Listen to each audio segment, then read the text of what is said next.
টানা 4 দিন ছুটির মধ্যে 2 দিন বাড়িতে কাটানোর পর 3 নম্বর দিন মনে হলো অন্তত একটা দিন কোথাও থেকে ঘুরে আসি, কিন্তু কোথায় বা আর যাবো? না আছে হোটেল ফাঁকা, না আছে ট্রেনের টিকিট। লাকিলি WBTDCL এর ওয়েবসাইটে ঢুমারতেই দেখি চন্দননগরের আলো ট্যুরিজম প্রপার্টির রুম ফাঁকা আছে। সময় নষ্ট না করে পরের দিন অর্থাৎ 16 তারিখের জন্য বুক করে নিলাম। আজ 16ই ফেব্রুয়ারি, ঘড়িতে বাজে সকাল 9টা। বাহন নেটওয়ার্ককে নিয়ে বেরিয়ে পড়লাম। গন্তব্য আলোর শহর চন্দননগর। কলকাতা এয়ারপোর্ট থেকে চন্দননগরের দূরত্ব প্রায় 50 কিলোমিটার। আমাদের সময় লেগেছে প্রায় 2 ঘন্টা।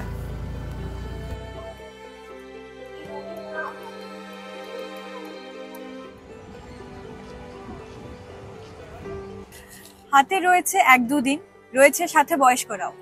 ঘুরতে যেতে চান কিন্তু দূরের টিকিট পাচ্ছেন না, সেক্ষেত্রে আপনারা কিন্তু চলে আসতেই পারেন WBTDCL এর এই আলো প্রপার্টিতে। নমস্কার, সকলকে জানাই স্বাগত আমাদের সন্দীপ সূচির ইউটিউব চ্যানেলে। আমরা শুধু এই আলো প্রপার্টির ডিটেলস দেখাবো সেটা নয়, আমরা চন্দননগরের যে ফরাসি ঔপনিবেশিক যে স্থাপত্যগুলো আছে, বিভিন্ন দর্শনীয় স্থানগুলো আছে, প্রত্যেকটা ডিটেলস, তাদের ইতিহাস আপনাদের সামনে তুলে ধরার চেষ্টা করব। এটা যেটা দেখতে পাচ্ছেন, এটা হচ্ছে আলো প্রপার্টির রিসেপশন এরিয়া। এখানে সিনিয়র সিটিজেন বা যারা স্পেশালি এবলড তাদের ওঠার জন্য কিন্তু একটা স্ল্যান্ড করা আছে। এটা আলো প্রপার্টির রিসেপশন এরিয়া। এখানকার চেক ইন টাইম হচ্ছে দুপুর 12টা আর চেক আউট পরের দিন সকাল 11টায়। আমরা চেক ইন প্রসেস কমপ্লিট করে এখন যাচ্ছি রুমের দিকে।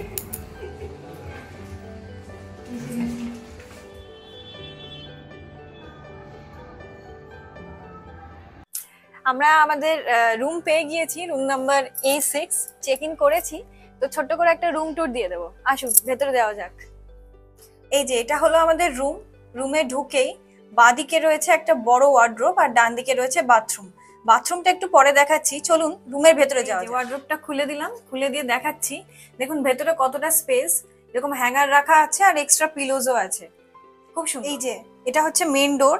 মেন ডোর দিয়ে খুলেই এই সাইডে রয়েছে একটা ছোট্ট টেবিল। এখানে আপনারা আপনার লাগেজ রাখতে পারেন বা আমরা যেরকম হেলমেট রেখেছি এগুলোও রাখতে পারেন। এই যে বাথরুমটা এক নজরে দেখতে কিন্তু বেশ নিট অ্যান্ড ক্লিন। এটা হলো শাওয়ার এরিয়া আর এখানে শাওয়ার কার্টেনও আছে। আর এইদিকে দেখুন WBTDCL এর প্রত্যেকবারের মতো একটা এই দিয়ে দিয়েছে, টয়লেট্রি দিয়ে দিয়েছে। আর এখানে টাওয়েল আছে, মগ আছে, বালতি আছে। আর এই হচ্ছে মিরর, আয়না। আর টয়লেট তো ভীষণই পরিষ্কার, তা আমাদের আলাদা করে বলার কিছু নেই। সিস্টেম আছে যেখান দিয়ে ঠান্ডা জল গরম জলের আপনারা সুবিধা পেয়ে যাবেন। এই যে এখানে একটা লাইফ সাইজ মিরর রয়েছে, শাড়ি ঠাড়ি পরে সেজে গুজে এখানে আপনারা চেক আউট করতে পারেন। আর এখানে কি রয়েছে সন্দীপ ভাই? এখানে একটা বড় কিং সাইজ বেড রয়েছে আর তার দুপাশে দুটো রয়েছে সাইড টেবিল। আর ওদিকে রয়েছে একটা ওয়ার্কিং স্টেশন। আর এখানে একটা এক্সট্রা টেবিল আছে, বাই চান্স আপনারা যদি খাবার অর্ডার করেন রুমে, তাহলে এখানে খাবারটা রাখা যাবে। আর এখানে একটা মিনি ফ্রিজ রয়েছে, দাঁড়া খুলে দেখাই। এই যে একটা মিনি ফ্রিজ রয়েছে, ফ্রিজটা ফাঁকা। চলুন আর কি আছে দেখাই। ও, রুমের বেস্ট পার্টটা এখনো দেখাইনি। আসুন, আমার প্রিয় রুমের যে বেস্ট পার্ট, আমার কাছে যে প্রিয় একটা জায়গা, সেটা একটু দেখাই। এরকম এসি ডাবল বেডেড রুমের প্রত্যেকটা রুমের সাথে এরকম একটা সুন্দর ব্যালকনি আছে। দারুণ না? বিকেলবেলা চায়ের কাপ হাতে এখানে যদি বসে থাকেন, এমনি ঘন্টার পর ঘন্টা সময় কেটে যাবে। এই যে আমার বারান্দা থেকে ভিউটা কিছুটা এরকম।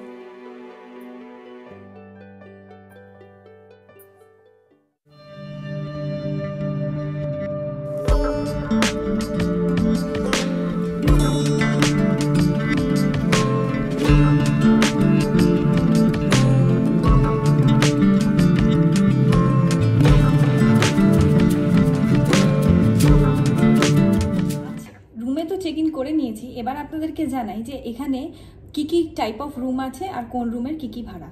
আমরা যে রুমটাতে আছি সেটা হচ্ছে এসি ডাবল বেডেড রুম। এটার ভাড়া পড়েছে 2800 টাকা, উইদাউট জিএসটি 2800 টাকা, আর জিএসটি নিলে তো সেটা বাড়বেই। আর কি কি রুম আছে বলি এবার আপনাদেরকে। রয়েছে AC small twin bedded room, price 2700 টাকা প্লাস জিএসটি। এছাড়াও রয়েছে একটা নন এসি রুম এখানে, সেটা টুইন বেডেড, আর ওটার ভাড়া মানে 1600 টাকা। এটা পুরো প্রপার্টিতে লোয়েস্ট বাজেটের রুম। আর AC standard twin bedded room রয়েছে সেকেন্ড অ্যান্ড থার্ড ফ্লোরে, তাদের ভাড়াও কিন্তু 2800 টাকা। এই যেই ভাড়াগুলো আমি বলছি প্রত্যেকটাও কিন্তু উইদাউট জিএসটি। এখন পর্যন্ত আপনাদেরকে যেই রুমগুলো আমি বললাম প্রত্যেকের সাথেই কিন্তু কমপ্লিমেন্টারি ব্রেকফাস্ট অ্যাভেলেবেল আছে। কিন্তু এখানে দু ধরনের রুম আছে যেগুলোর সাথে কমপ্লিমেন্টারি ব্রেকফাস্ট কিন্তু অ্যাভেলেবেল নয়। তাহলে কি কি সেই রুমগুলো? প্রথম হচ্ছে একটা এসি সুইট যেটা রয়েছে থার্ড ফ্লোরে, এর ভাড়া 7400 টাকা প্লাস জিএসটি আলাদা করে। আর সেকেন্ড ফ্লোরে রয়েছে একটা 6 বেডেড রুম যার ভাড়া 6000 টাকা প্লাস জিএসটি। এই দুটো রুমের সাথে কিন্তু কমপ্লিমেন্টারি ব্রেকফাস্ট অ্যাভেলেবেল নয়। আমরা যখনই কোনো বেড়ানোর ভিডিও দেখাই আমাদের ম্যাক্সিমাম প্রশ্ন আসে যে আমরা প্রপার্টিটা কিভাবে বুক করব। তাহলে চলুন এবারে আপনাদেরকে একটা পথ বলে দিই যে এই প্রপার্টিটা আপনারা কি করে বুক করতে পারেন। WBTDCL এর একটা ওয়েবসাইট আছে, যেটা আমি এই লিঙ্কটা দিয়ে দিলাম এখানে। তো ওখানে ঢুকলেন আপনারা, ঢুকে যদি আপনারা নতুন হন তাহলে অবশ্যই রেজিস্টার করতে হবে, আর যদি পুরনো গ্রাহক হন আমাদের মতো তাহলে ইউজার আইডি আর পাসওয়ার্ড দিয়ে লগ ইন করুন। করে এবার প্রপার্টিজে যাবেন। প্রপার্টিজে দেখবেন যে আলো প্রপার্টিজ বা চন্দননগর জায়গাটা দিয়েও খুঁজতে পারেন। ওখানে গেলেন, আপনার পছন্দ মতো যে রুমটা আপনি চুজ করলেন সেটা চুজ করলেন এবং পেমেন্ট অপশানে গেলেন। এবার পেমেন্ট অপশানে সবকটাই হয় অনলাইনে, ইউপিআই আছে, ক্রেডিট কার্ড আছে, ডেবিট কার্ড আছে, আপনার যেটা সুবিধা সেটা দিয়ে বুক করে আপনারা চলে আসতেই পারেন এই প্রপার্টিটাতে। আচ্ছা, রুম বুক তো করলেন, কিন্তু এই রুম বুক করার সময় যে ডিসকাউন্টগুলো আপনারা অ্যাভেল করতে পারেন সেগুলোর ব্যাপারে একটু শেয়ার করে দিই। মানডে টু থার্সডে মানে ফ্রাইডে, স্যাটারডে, সানডে বা কোনো গভর্নমেন্ট হলিডে বাদ দিয়ে যদি আপনারা রুম বুক করেন তাহলে সিনিয়র সিটিজেন, ক্যান্সার পেশেন্ট এবং সিঙ্গেল অকুপেন্সির ক্ষেত্রে আপনারা পেয়ে যাবেন 10% করে ছাড়।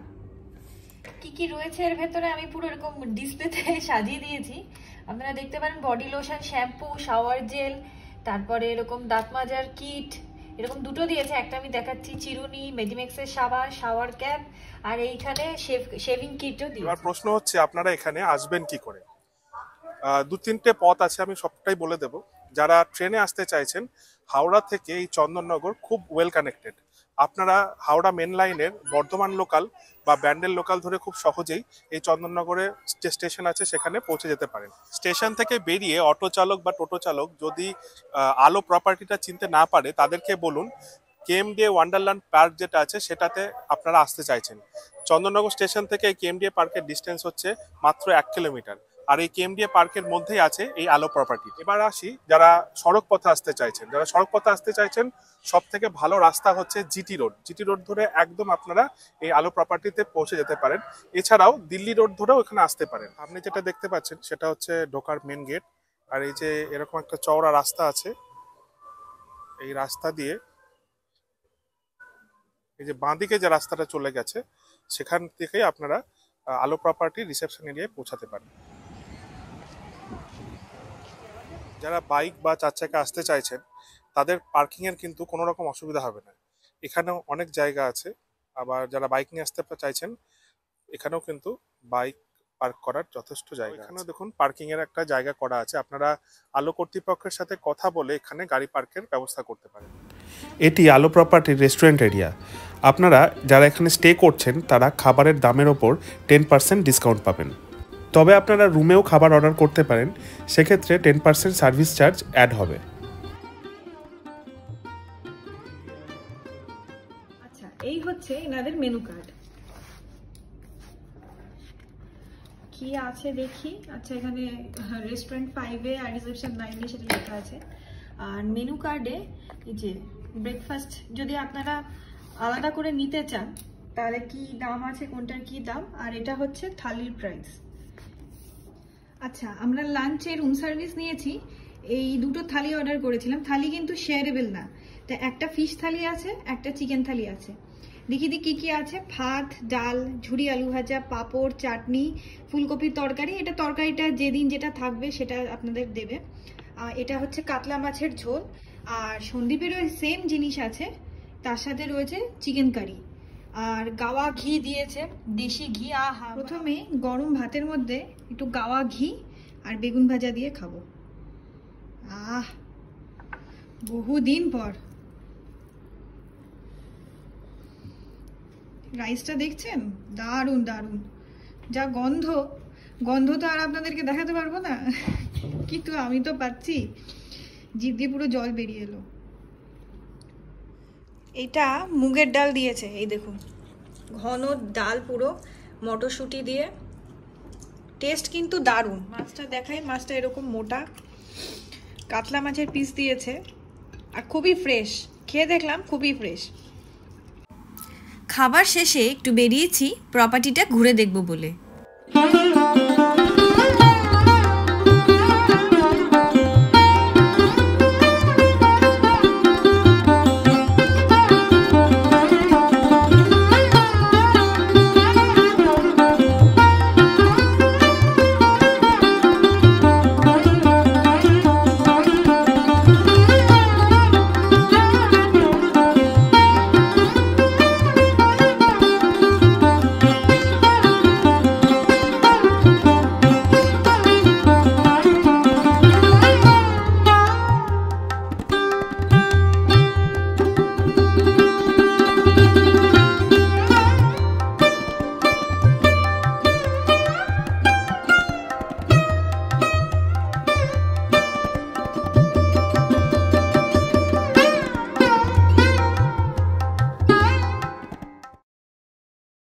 বিকেল হতেই আমরা বেরিয়ে পড়লাম চন্দননগরের কিছু জায়গা ঘুরে দেখতে।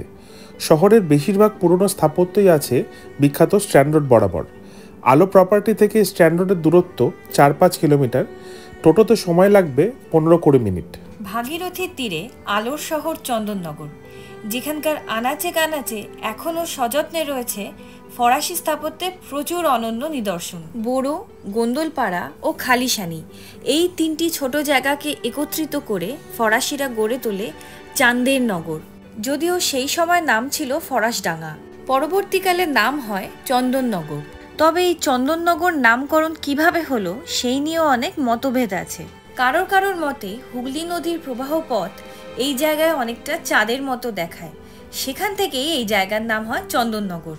আবার অনেকের মতে একসময় নদী পথে এখানে প্রচুর চন্দন কাঠের ব্যবসা হতো, সেখান থেকেই নাম হয় চন্দননগর। যদিও ঐতিহাসিক গবেষক ডক্টর সুকুমার সেনের মতে একসময় এই জনপদে চণ্ডীর মন্দির ছিল, তাই এই অঞ্চলকে বলা হতো চণ্ডীর নগর, আর সেই চণ্ডীর নগর থেকেই নাম হয় চন্দননগর। 1763 সালে তৎকালীন বাংলার নবাব ইব্রাহিম খানের কাছ থেকে ফরাসিরা বাণিজ্য কুঠি স্থাপনের অনুমতি পায়। 1688 সাল হতে হতে এই জায়গা একটি ফরাসি বসতিতে পরিণত হয়। 1730 সালে ডুপ্লে সাহেব এই চন্দননগরের গভর্নর হিসাবে নিযুক্ত হন এবং ওনার সময় এই শহর হয়ে ওঠে ইউরোপীয় ব্যবসার অন্যতম মুখ্য কেন্দ্র। 1756-57 সালে ব্রিটিশরা চন্দননগর শহরের দখলের উদ্দেশ্যে ফরাসিদের সাথে যুদ্ধ করে এবং এই শহরের অধিকার দখল করে নেয়। 1763 সালে ফরাসিরা এই শহরের আবার দখল পেলেও পুনরায় 1794 সালে ব্রিটিশরা ক্ষমতার দখল নেয়। ভারতবর্ষ 1947 সালে স্বাধীন হলেও 1950 সাল পর্যন্ত চন্দননগরের শাসন ছিল পন্ডিচেরির ফরাসি গভর্নর জেনারেলের নিয়ন্ত্রণে। পরবর্তীকালে 1954 সালে এই চন্দননগর পশ্চিমবঙ্গের অন্তর্ভুক্ত হয়। আজ বিকেল সন্ধেবেলা এবং কাল ভোরবেলা মিলিয়ে পুরো চন্দননগরই আমরা ঘুরে দেখব এবং সেটাই আপনাদের সাথে শেয়ার করব। প্রথমে আমরা দেখে নিই শ্রী নন্দদুলাল মন্দির। এই শহরের অন্যতম প্রমুখ ব্যক্তি ছিলেন শ্রী ইন্দ্রনারায়ণ চৌধুরী। প্রথমে ফরাসি ইস্ট ইন্ডিয়া কোম্পানিতে কাজে যোগদান করলেও পরবর্তীকালে নিজের চেষ্টায় ব্যবসা করে প্রচুর অর্থ উপার্জন করেন। 1740 সালে ইনি শ্রী নন্দদুলাল মন্দিরের প্রতিষ্ঠা করেন। শোনা যায় পলাশির যুদ্ধে যাওয়ার আগে লর্ড ক্লাইভ এই মন্দির লুট করেন এবং গোলাবর্ষণও করেন। কিছু বছর আগে পর্যন্ত কামানের দাগ ছিল, কিন্তু বর্তমানে সংস্কারের ফলে সেই ইতিহাসের দাগ আজ অবলুপ্ত। এই মন্দিরের ঠিক উল্টো দিকে রয়েছে স্লিপি হলো নামে এই বাংলোটি। এখানেই হাওয়া বাদল সিনেমার শুটিং হয়েছে। আর ওই রাস্তাতেই পড়বে কালিদাস চতুষ্পাঠী। শোনা যায় একসময় এখানে বিপ্লবীদের মিটিং বসতো। ওখান থেকে বেরিয়ে আমরা চলে এলাম স্ট্র্যান্ড রোডে। 500-600 মিটারের এই স্ট্র্যান্ড রোড শুরু হয়েছে রানীর ঘাট থেকে আর শেষ হয়েছে পাতালবাড়িতে। আমরা এখন আছি রানীর ঘাটে। আসুন ঘুরে দেখে নিন আমাদের সাথে।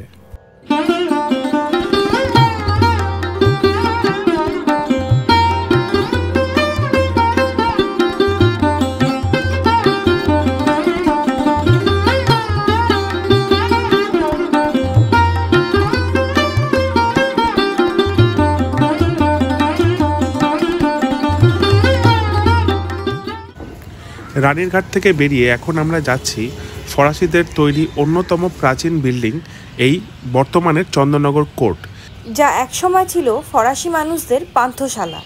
পরবর্তী সময় এই বিল্ডিংকে কোর্টে পরিণত করা হয়। এই ক্লক টাওয়ারটি 1880 সালে ফ্রেঞ্চ ইস্ট ইন্ডিয়া কোম্পানি তৈরি করে। অতীতে এই বিল্ডিংকে থানা ও জেল হিসাবে ব্যবহার করা হতো। আজও এই স্মৃতিতে এই শহরের থানা হিসাবে ব্যবহার করা হয় এই বিল্ডিংকে। ক্লক টাওয়ারের ঠিক অপোজিটেই আছে জলশ্রী। পশ্চিমবঙ্গ সরকারের উদ্যোগে এই ফ্লোটিং রেস্টুরেন্টটি তৈরি করা হয়েছে। এটি খোলা থাকে দুপুর 12:30 থেকে রাত 10:30 পর্যন্ত। আমরা এখন চলে এসেছি চন্দননগর কলেজের মিউজিয়ামে। জনসাধারণের জন্য এই মিউজিয়াম খোলা থাকে শনিবার রবিবার দুপুর 3টে থেকে 6টা পর্যন্ত। টিকিট মাত্র 5 টাকা। কলেজের মূল ফটকের বাইরে আপনারা দেখতে পাবেন বিপ্লবী চারুচন্দ্র রায়ের আবক্ষ মূর্তি। একসময় ইনি এখানকার অধ্যাপক হিসাবে কাজ করতেন। এই কলেজ 1862 সালে একজন ফরাসির দ্বারা প্রতিষ্ঠিত। তখন কলেজের নাম ছিল সেন্ট মেরিস ইনস্টিটিউট। পরবর্তীকালে 1901 সালে ফরাসি গভর্নর জেনারেল ডুপ্লেক্সের নাম অনুযায়ী নামকরণ হয় ডুপ্লেক্স কলেজ। স্বাধীনতা সংগ্রামীদের কাছে এটি ছিল একটা অন্যতম কার্যালয়। স্বাধীনতা সংগ্রামের অংশ হয়ে যাওয়ায় 1908 সাল থেকে 1931 সাল পর্যন্ত এই প্রতিষ্ঠান বন্ধ থাকে। এরপর কলেজ শুরু হলেও কালের নিয়মে তা প্রায় ভেঙে পড়ার উপক্রম হয়।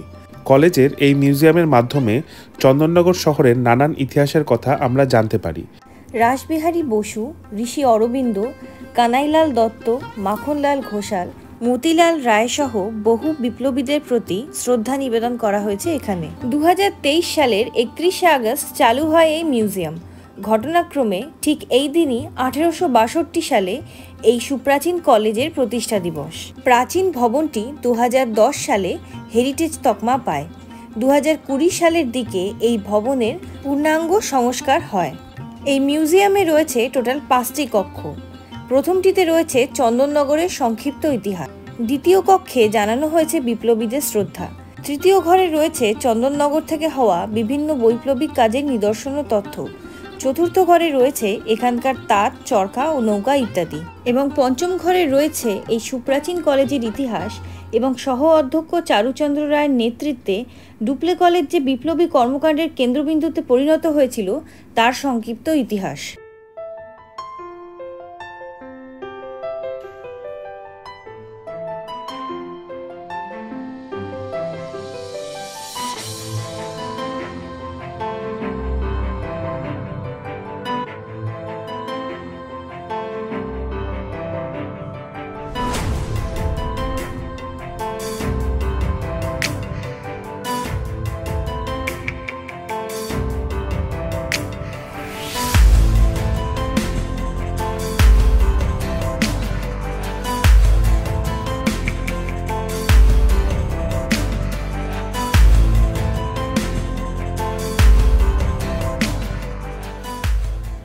জোড়াঘাটের ঠিক উল্টো দিকে একটি রাস্তা চলে গিয়েছে এবং রাস্তার শেষ প্রান্তে রয়েছে সেক্রেড হার্ট ক্যাথলিক চার্চ।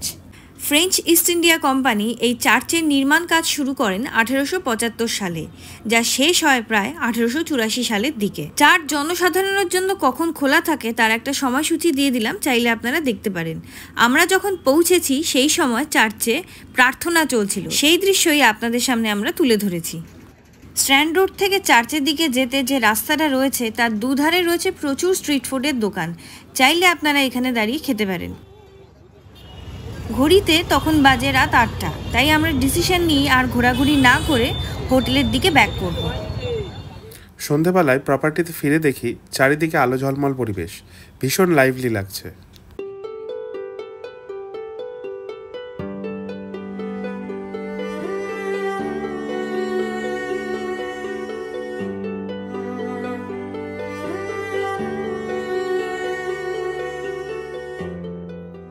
কেমন লাগছে মা এখানে বেড়াতে এসে খুব খুব খুব ভালো লাগছে, এত সমুদ্রের মতো বড় লাগছে, এত চারিদিকে স্থাপত্য, ফরাসি সব ঐতিহাসিক জায়গা, তারপর কৃষ্ণেরও মন্দির আছে, অনেক কিছু দেখার আছে, ফুলের বাগানে ভর্তি, খাওয়া দাওয়া তো অপূর্ব, আর বেড়ানোটাও খুব ভালো। রাস্তাঘাট কিছুটা ব্যারাকপুরের মতো, কিছুটা পুরীর মতো। যেতে যেরকম কষ্ট হয় ঝক্কি হয় না, খুব তাড়াতাড়ি আমরা চলে এসেছি, আবার তাড়াতাড়ি ব্যাক করবো, কিন্তু আবার এসে থাকার ইচ্ছে রইলো। কিচেনে রান্না অসাধারণ, ওই লোভে লোভেই আবার আসবো। অসাধারণ। আমরা তো আজকে সকালবেলায় মোটামুটি এখানে এসে ওই 11:30টায় পৌঁছে গিয়েছি, করে ওয়েট করতে হলো কারণ 12টার থেকে চেক ইন রয়েছে। ইলুমিনেশনটা আমার খুব ভালো লাগলো, আর এনার্জি এফিশিয়েন্ট লুমিনিয়ার্স ইউজ করেছে, সুন্দরভাবে দেখা যাচ্ছে সবকিছু রাত্রিবেলায়, আর অ্যাম্বিয়েন্স দারুণ। ঘড়িতে বাজে এখন 9:30, আর আমাদের ডিনার ঘরে চলে এসেছে মানে আমরা সন্ধ্যাবেলায় ঢোকার সময় অর্ডার দিয়ে দিয়েছিলাম। 2টো বাটার গার্লিক নান আছে, একটা চিকেন পকোড়ার প্লেট আছে, আর একটা চিকেন কষা। চিকেনের গ্রেভি যেটা দেখছেন পুরো ঘি দিয়ে রোস্ট করা।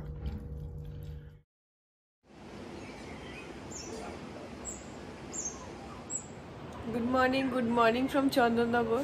এখন বাজে ঘড়িতে সকাল 6টা, আর আমরা উঠে পড়েছি ঘুম ঘুম চোখে। এখন 1 কাপ চা খেয়ে বেরিয়ে পড়বো স্ট্যান্ড রোডের উদ্দেশ্যে। বাইরেটা দেখুন কত সুন্দর কুয়াশা পড়েছে, আর কলকাতা থেকে অনেকাংশেই কিন্তু ঠান্ডা এখানে। যাই হোক, রেডি হয়ে আমরা বাইক নিয়ে বেরিয়ে পড়লাম। আজ আমরা দেখাবো আপনাদেরকে 3টে জায়গা: পাতালবাড়ি, চন্দননগর মিউজিয়াম আর জোড়াঘাট। পৌঁছে গেছি চন্দননগরের অন্যতম আকর্ষণ পাতালবাড়িতে। প্রায় 150 বছরের এই পুরনো বাড়ির নিচের তলা জোয়ারের জলে নিমজ্জিত থাকে। একসময় এটি ছিল স্বাধীনতা সংগ্রামীদের আস্তানা। রবীন্দ্রনাথ ঠাকুর এবং ঈশ্বরচন্দ্র বিদ্যাসাগর দুজনই কিন্তু এই বাড়িতে আসতেন। এমনকি রবীন্দ্রনাথ ঠাকুর বহু গল্প কবিতা এইখানে বসেই লিখেছেন। বিদ্যাসাগরের স্মৃতির উদ্দেশ্যে ওনার একটি আবক্ষ মূর্তিও এখানে আছে। এখন আমরা পৌঁছে গিয়েছি ইনস্টিটিউট দে চন্দননগরে, যা বর্তমানে চন্দননগর মিউজিয়াম নামে বিখ্যাত। আমরা এখানকার টাইম টেবিলটা দিয়ে রাখলাম, আপনারা দেখে আসলে সুবিধা হবে। চন্দননগরের এই মিউজিয়াম ডুপ্লে প্যালেস নামেও পরিচিত। পশ্চিমবঙ্গে যত মিউজিয়াম আছে তার মধ্যে অন্যতম পুরনো মিউজিয়াম এটি। আসলে এটি ছিল ডুপ্লে সাহেবের বাসস্থান। পরবর্তীকালে এটিকে মিউজিয়াম হিসাবে পরিণত করা হয়। এই বিল্ডিং প্রায় 250 বছরের পুরনো, যা ভারত এবং ফ্রান্সের ইতিহাসের ঐতিহ্য বহন করে চলেছে। এই মিউজিয়ামে আপনারা দেখতে পাবেন অনেক দুর্লভ জিনিস, যেমন অ্যাংলো ফ্রেঞ্চ যুদ্ধে ব্যবহৃত কামান, ফরাসি গভর্নর জেনারেলের ব্যক্তিগত জিনিসপত্র এবং 18 শতাব্দীর নানান কাঠের আসবাবপত্র। 1961 সালে এই বাড়িটিকে পুরোপুরিভাবে মিউজিয়ামে রূপান্তরিত করা হয়। চন্দননগর শহরের অন্যতম বিখ্যাত নাম দুর্গাচরণ রক্ষিতের। ছোটবেলায় বাবা মারা যাওয়ায় সেভাবে প্রথাগত শিক্ষা না পেলেও ইংরেজি, ফরাসি ও গণিতে তার অসামান্য দক্ষতা ছিল। ব্যবসায় সফলতা পেয়ে উনি এখানে একটা বিদ্যালয় স্থাপন করেন, যা বর্তমানে দুর্গাচরণ রক্ষিত বিদ্যালয় নামে পরিচিত। এই ঘাট দুর্গাচরণ বাবুই তৈরি করেন। 2টো ঘাট আছে বলে এর নাম হয় জোড়াঘাট, আর এই দুর্গাচরণ বাবুর স্মৃতির উদ্দেশ্যেই তৈরি করা হয় এই স্ট্যান্ড। গতকাল আমরা এখানে এসেছি, আপনাদের দেখালাম। আমরা বাড়ি থেকে রওনা দিয়েছিলাম অ্যারাউন্ড 9টার সময়, আর এখানে এসে পৌঁছেছি 11:30 নাগাদ। 12টার সময় চেকিং করেছি আমাদের যে আলোক ট্যুরিজম প্রপার্টি আছে সেখানে। এরপর খাওয়া দাওয়া বিকেলের দিকে, বিকেল বলতে অ্যারাউন্ড 4:30টার দিকে আমরা এসেছিলাম এই স্ট্যান্ড রোডে, যেটা চন্দননগরের ওয়ান অফ দ্য বেস্ট দেখার জায়গা। অ্যাকচুয়ালি স্ট্যান্ড রোডটা অ্যারাউন্ড 500 থেকে 600 মিটারে, আর এই স্ট্যান্ড রোডের স্ট্যান্ড রোডের ধার দিয়েই যত ইম্পর্টেন্ট বিল্ডিং আছে চন্দননগরের সেইগুলো অবস্থান করছে। তো কালকে প্রায় অনেক কটাই দেখিয়েছিলাম। সব থেকে ভালো লেগেছে আমাদের যে চন্দননগর কলেজ বা চন্দননগর কলেজ যেটা আছে, সেই কলেজের যে মিউজিয়ামটা অসাধারণ। আপনারা অলরেডি হয়তো ভিডিওতে দেখে নিয়েছেন। আজকে সকালবেলায় আমাদের অ্যাকচুয়ালি 3টে পয়েন্ট বাকি ছিল। 1 নম্বর হচ্ছে পাতালঘর, 2 নম্বর হচ্ছে ডুপ্লেক্স হাউস, আর 3 নম্বর হচ্ছে এই স্ট্যান্ড, যেটা জোড়াঘাট নামেও পরিচিত। তো আজকে অ্যারাউন্ড 6টার সময় ঘুম থেকে উঠে আমরা চলে এসেছি। যখন নয় তখন বাজে অ্যারাউন্ড 7টা, আর যখন এসেছি আপনারা অলরেডি দেখতে পাচ্ছেন ভিউটা কেমন। তো আপনাদেরকে অনুরোধ করব, যারা কলকাতা বা তার পার্শ্ববর্তী অঞ্চলে থাকেন, দূরে যেতে পারছেন না, ট্রেনের টিকিট নেই, আপনারা এখানে আসুন, অবশ্যই একদিনের জন্য আসুন, নিশ্চিত ভালো লাগবে। শীতকাল হলে তো আর কথাই নেই, তবে গরমকালেও খারাপ লাগবে না। স্ট্যান্ড রোড ধরে সকাল থেকে অনেকে মর্নিং ওয়াক করছে, জগিং করছে, প্রচুর বয়স্ক মানুষ এখানে বসে আড্ডা মারছে, গল্প করছে। একটা অন্যরকম পরিবেশ, যেটা আমি দেখিনি, সচরাচর দেখা যায় না, কারণ এরকম স্ট্যান্ড রোড যেটা গঙ্গার ধার দিয়ে এত সুন্দর সচরাচর সব জায়গায় নেই।